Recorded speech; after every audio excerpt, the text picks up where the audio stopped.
ti, para te louvar, te bendizer e te agradecer. Somos gratos, Pai, porque o Senhor tem nos trago mais uma vez aqui na tua casa, bendizemos o teu nome. Somos gratos por todas as vidas que estão aqui, Senhor. O Senhor protegendo e nos dando graça, Senhor, para escutar a tua palavra com sabedoria, para colocar ela em nossos corações. É o que nós te bendizemos e te pedimos em nome do teu filho amado Jesus. Amém.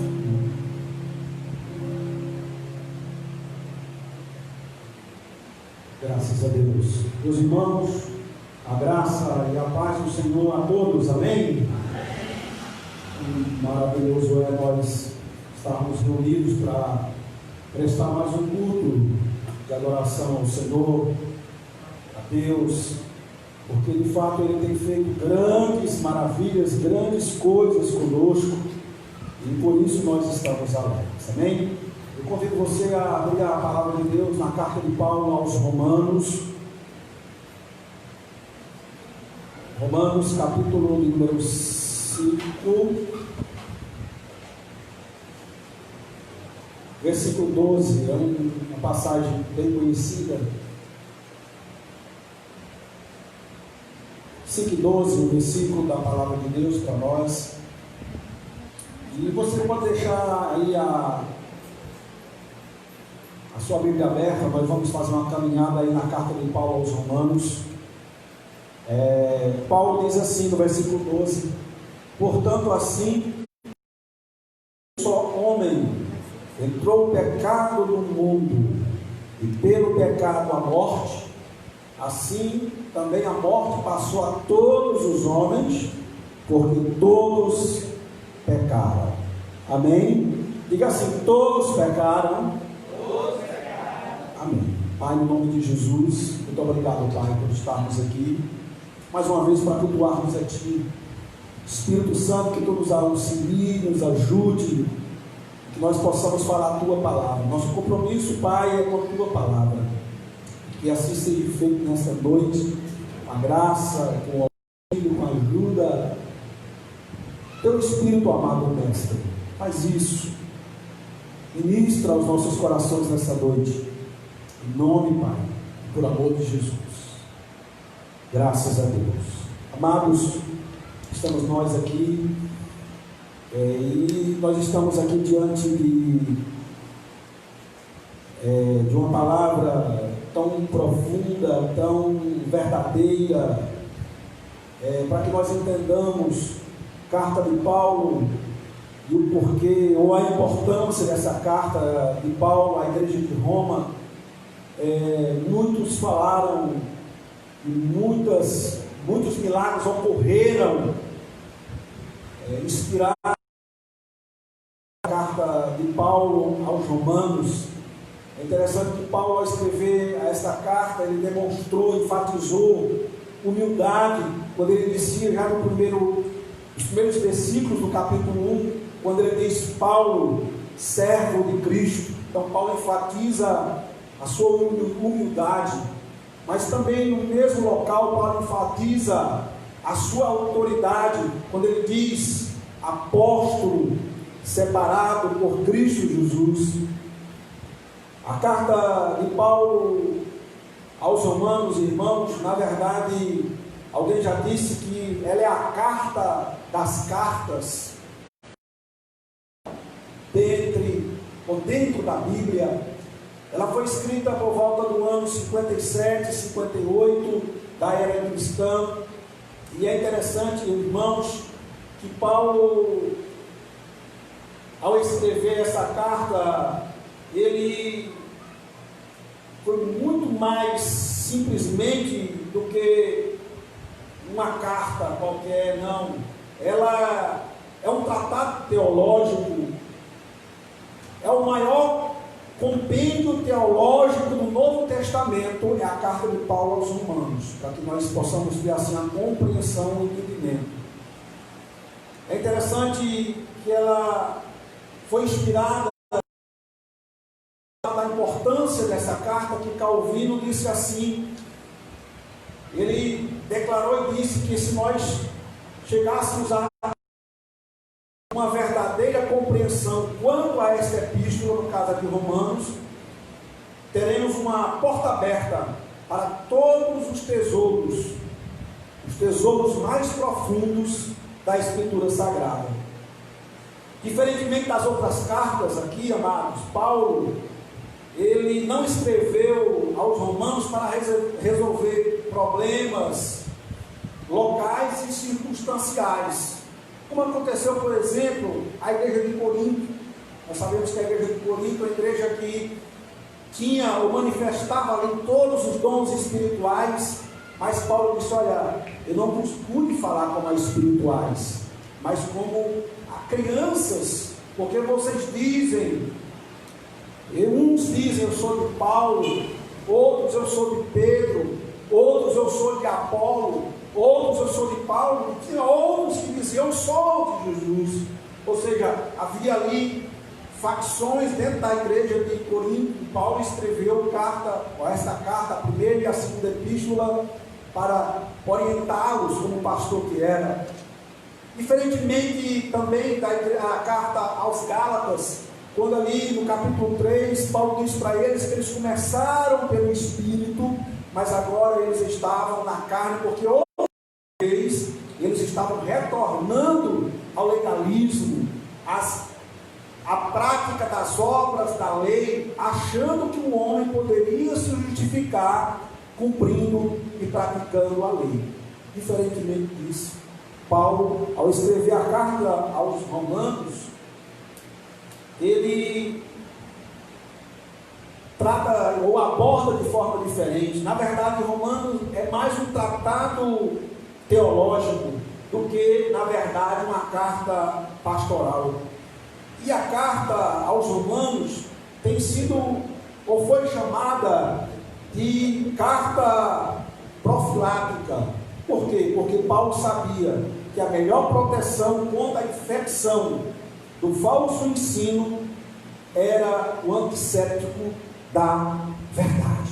Então Paulo, amados, trouxe variados ensinos da doutrina da graça dentro da carta aos romanos. E é isso que nessa noite eu gostaria de tratar com a igreja, com você, convidar a você a nós caminharmos dentro desta carta e buscar tirar e aprender algumas lições em nome de Jesus. Amém? Então, se eu pudesse intitular aqui a nossa palestra, nesses minutos que vamos estar aqui, eu chamaria de um caminho romano para a salvação. Amém? Porque é dentro da carta de Paulo aos Romanos que nós vamos estar verificando isso.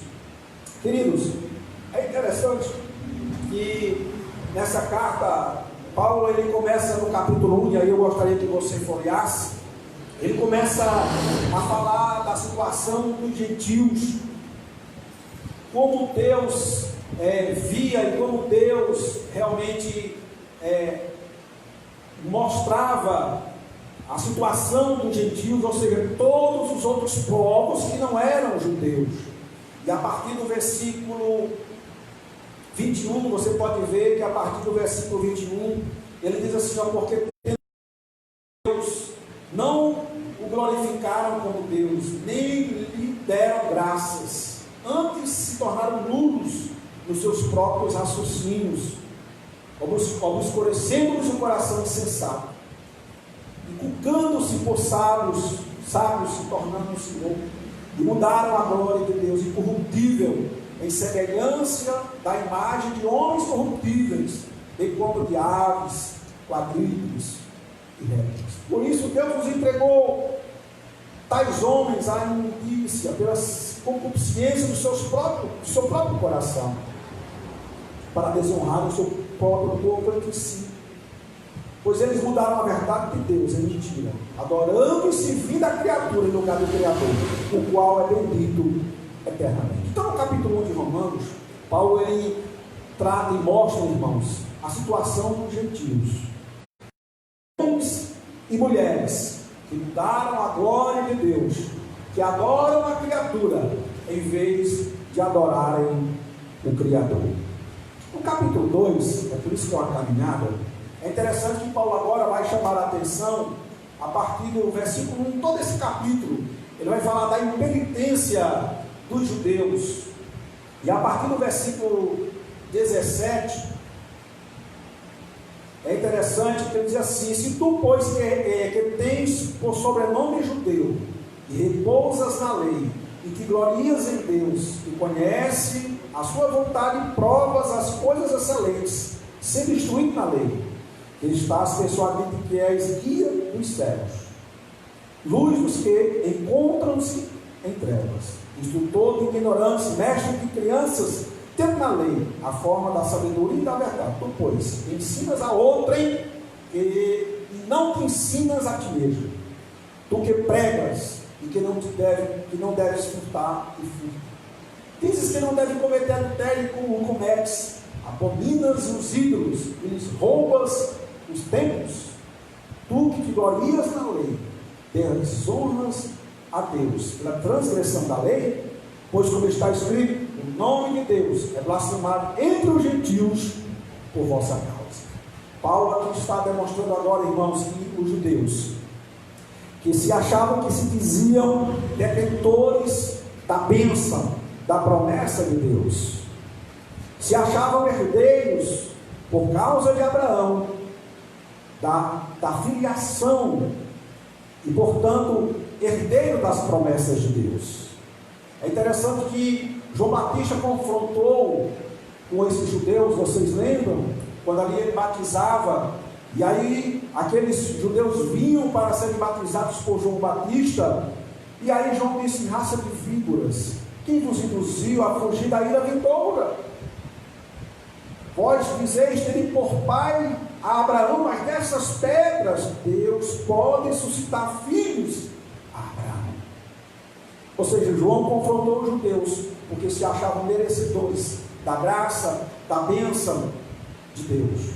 Mas aí, caminhando, irmãos, no capítulo 3, nós vemos a partir do versículo 10 algo interessante.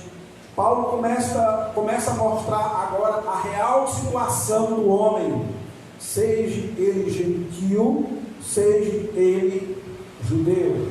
No versículo 10 do capítulo 3, ele diz assim, como está escrito: não há um justo, não há nenhum sequer.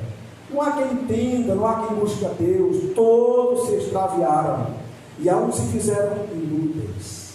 Não há quem faça o bem, não há nenhum sequer. E no versículo 23 do capítulo 3, veja aí, ele diz assim: porque todos pecaram e carecem da graça ou da glória de Deus. Veja, irmãos, que no capítulo 3, portanto, Paulo enfatizando agora que não é judeu, não são gentios, o homem está distanciado da glória de Deus.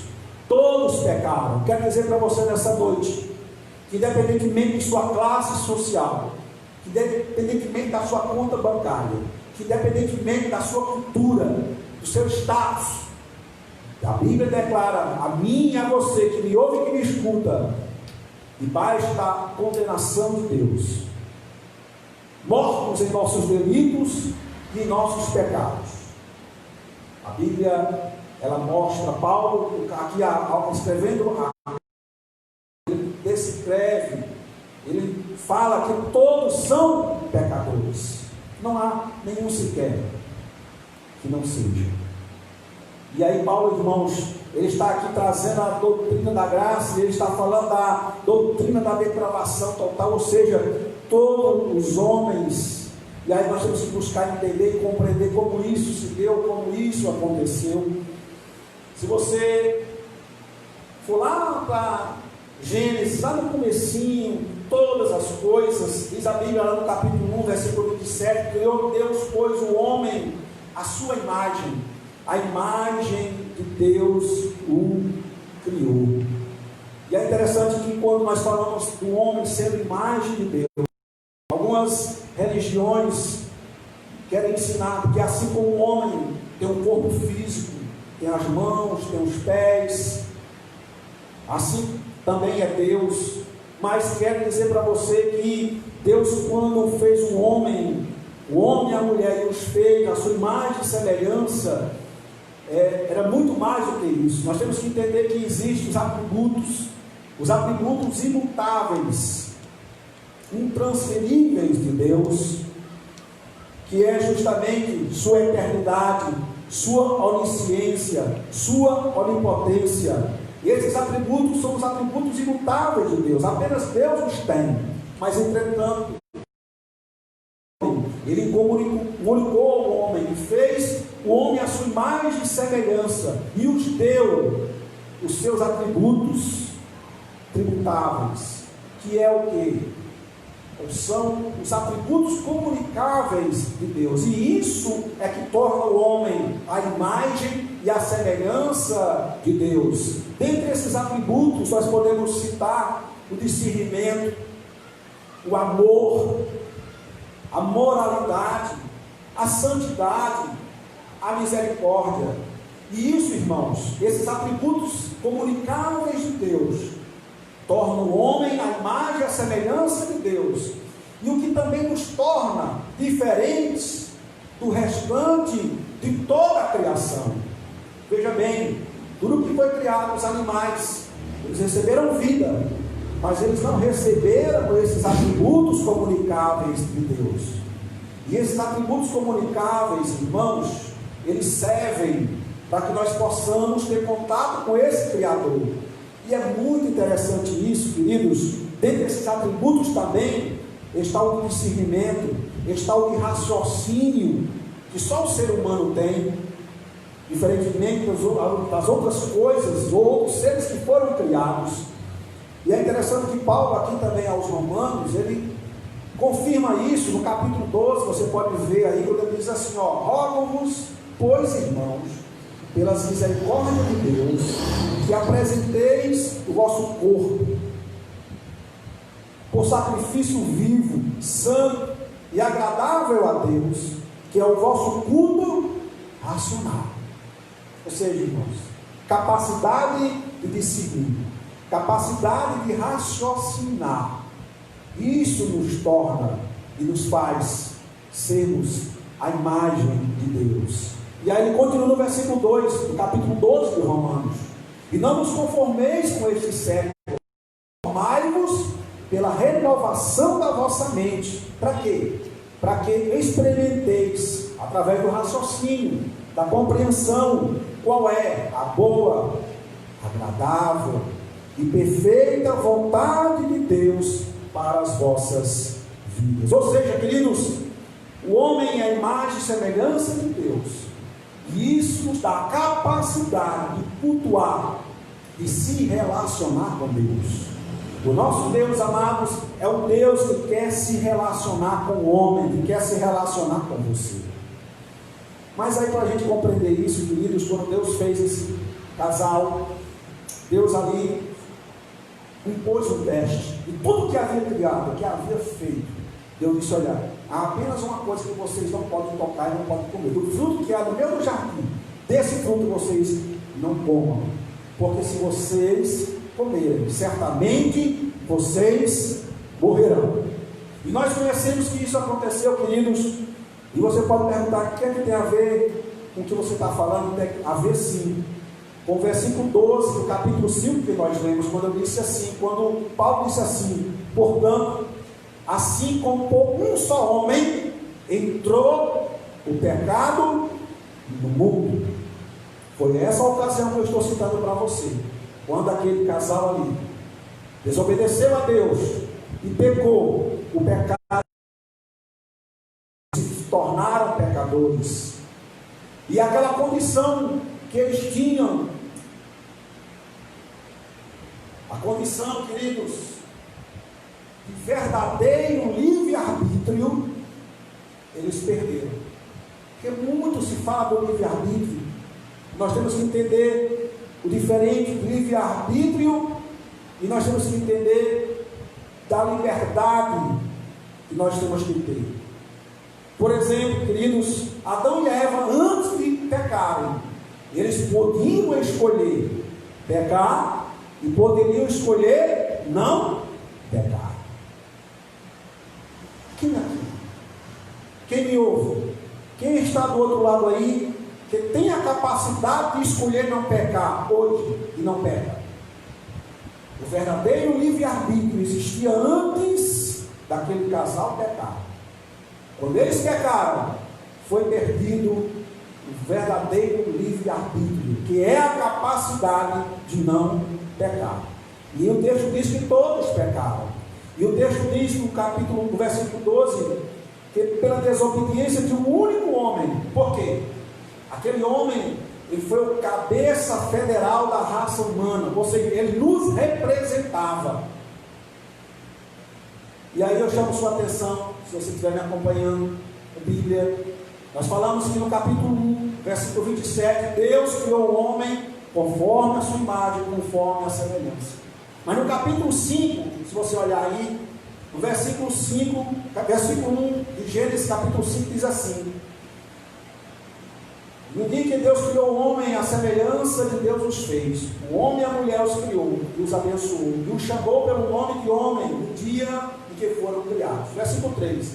Adão viveu 130 anos e gerou um filho, à sua imagem, conforme a sua semelhança, e lhe pôs o nome de Sete.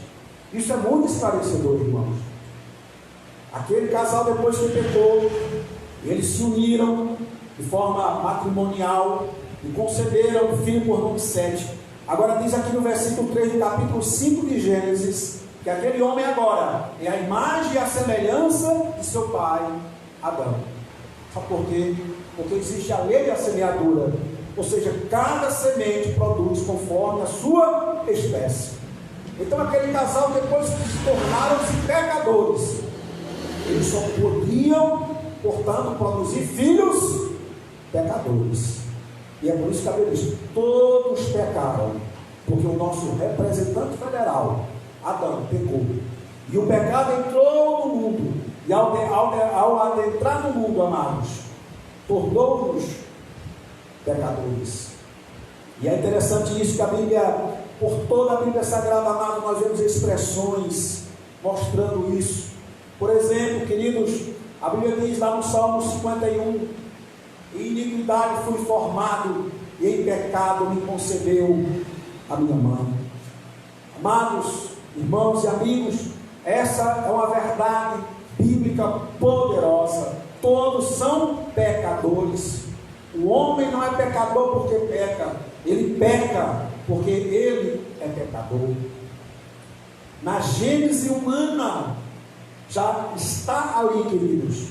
E é por isso que Deus não nos aceita se não formos a Ele através de Jesus. Porque tudo que fizermos está maculado pelo pecado. E é por isso que disse o profeta que todos nós somos como imundos.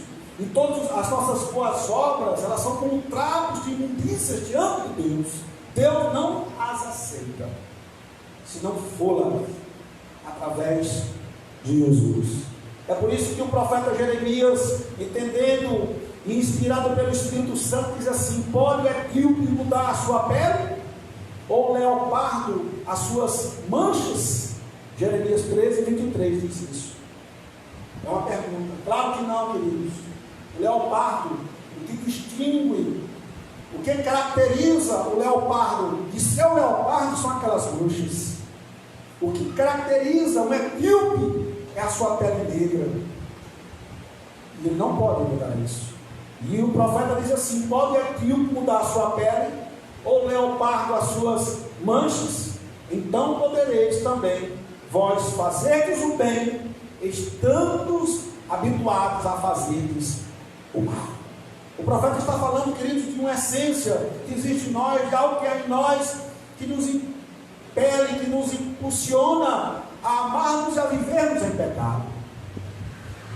No Novo Testamento, Jesus, ele aborda esse tema quando ele discute, ele fala ali com os judeus, e há no capítulo 15 de Mateus uma discussão sobre o que contamina o homem, aqueles rituais de comer sem lavar as mãos e sem purificar os utensílios. E aí Jesus, no capítulo 15 de Mateus, versículo 18, diz assim: olha, mas o que sai da boca procede do coração, e é isso que contamina o homem, porque do coração procedem os maus pensamentos, os homicídios, adultérios, prostituição, furto, falsos testemunhos, blasfêmias. São estas coisas que contaminam o homem, mas o comer sem lavar as mãos, isso não contamina. Então Jesus aqui, amado, está dizendo que o que está dentro do homem, de fato o pecado é o que contamina o homem. É mais ou menos com aquela história que você conhece talvez, do escorpião e da rã, né? Ou do sapo. Conta que ambos estavam na beira de um lago, de um rio, e eles queriam atravessar. O escorpião queria atravessar, claro que mais não podia. E aí ele chegou para a rã e disse: olha, me atravessa para o outro lado. E aí a rã, ou o sapo, disse: é louco, você é escorpião, você vai me picar e eu vou morrer. E o escorpião: não, mas claro que não, me dá a carona, me leva para o outro lado. E aí o sapo mais uma vez disse: não, mas você vai me picar. E o escorpião: você é louco? Claro que não, se eu me picar, morreremos ambos, tanto você quanto eu. E o sapo pensou naquilo e disse: vamos, sobe aí. E quando eles estavam no meio daquela travessia, o escorpião picou aquele sapo, e ali ambos morreram. Ou seja, amados, a essência do escorpião é, de fato, disseminar o seu veneno, é picar. Assim é o ser humano, assim é o homem que, de fato, pecou e peca e continua pecando. Mas ainda continuando, queridos, nós continuarmos no capítulo 4 de Romanos, nós encontramos esse grande homem que é o nosso pai na fé, Abraão. E aí a graça de Deus começa a se manifestar quando Deus diz que Abraão foi justificado pela fé, pelo seu ato de fé. E todos que são da fé são filhos de Abraão. No capítulo 5, é interessante que aí começa a palavra de Deus, a abordagem de uma forma mais clara. Paulo começa a dizer que justificado, pois mediante a fé, nós temos paz com Deus. Paulo começa a mostrar da nossa justificação, queridos, que nos é dada através da fé do que Cristo fez, do que Cristo é, não naquilo que somos, nem naquilo que podemos ser ou fazer, não, Cristo é. E é interessante que no capítulo 6 de Romanos, Paulo começa agora a falar, queridos, de uma união mística. Ele diz: olha, que se com Cristo nós morremos, com Cristo nós ressuscitamos. Ele fala dessa união, queridos, no sentido de que aquele que está em Cristo. E o que é estar em Cristo, queridos? Que é o que ele já fala no capítulo 8. Agora, pois, nenhuma condenação há para os que estão em Cristo Jesus. E o que é estar em Cristo Jesus? Estar em Cristo Jesus, queridos, é ter experimentado o novo nascimento. Porque aqui no capítulo 8 de Romanos, Paulo vai dizer que os que estão na carne não podem agradar a Deus. É o versículo 8, do capítulo 8. Aí ele diz assim no versículo 9: vós, porém, não estáis na carne, mas no Espírito, se é que de fato o Espírito de Deus habita em vós. E se alguém não tem o Espírito de Cristo, este tal não é dele. Versículo 9. Mas como ter o Espírito? Jesus esclareceu isso lá no João capítulo 3, quando ele disse para Nicodemos: o que é nascido da carne é carne, o que é nascido do Espírito é Espírito. Então, Jesus estava falando para Nicodemos que aquele que nasceu uma única vez, nascimento carnal, vive na carne. E os que estão na carne estão vivos e vivem para o pecado. Mas aqueles que nasceram do Espírito, que é o nascimento do céu, o nascimento alto, que é fruto do mover do Espírito Santo na vida e no coração do homem, esse está em Cristo e vive agora em novidade de vida. Amados, e é interessante isso. Portanto, a nossa mensagem nesta noite é que o Espírito de Deus faça você entender e compreender que o pecado é algo maligníssimo, é algo maligno, e um aumentativo maligníssimo. pecado não faz bem. Alguém já disse assim: o pecado é tão maligníssimo, é pior do que a pobreza, é mais grave do que a enfermidade, é mais pavoroso do que a morte. Porque essas coisas, irmãos, a pobreza, a enfermidade e a morte, essas coisas, elas de fato são terríveis, isso é algo terrível. Mas o pecado é pior, pois essas coisas não podem nos separar de Deus. Mas o pecado separa o homem de Deus, no tempo e na eternidade. O pecado pode levar você, irmãos e amigos, muito mais longe do que você gostaria de ir. O pecado pode custar a você um preço muito mais alto que você pode pagar. O pecado pode reter você mais tempo do que você gostaria de ficar. Portanto, cuidado com o pecado. Ele é maligníssimo. É a nossa observação. Cuidado com o pecado, queridos. Cuidado com o pecado. E aí, é interessante que no capítulo 9, nós estamos caminhando em Romanos, estamos caminhando. No capítulo 9, Paulo vai falar uma outra doutrina maravilhosa, que é a doutrina da eleição. Ou seja, ele diz, queridos, veja aí no versículo 14: que diremos, pois, a injustiça da parte de Deus? De modo nenhum. Porque ele disse a Moisés: terei misericórdia de quem me aprouver, compadecei de quem aprouver de compaixão. Assim, pois, não depende de quem quer ou de quem corre, mas de usar Deus da sua misericórdia.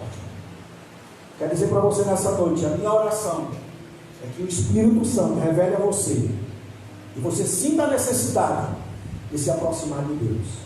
Você entenda e compreenda que você é feito à imagem e semelhança de Deus, e Deus deu a você a capacidade de querer se aproximar dele, de querer ter comunhão com esse Criador, ter paz com esse Criador.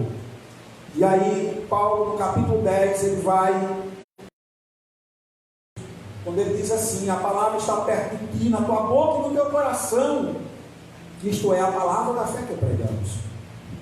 Que se com tua boca confessares a Jesus como Senhor, e em teu coração tu creres que Deus o ressuscitou dentre os mortos, tu serás salvo.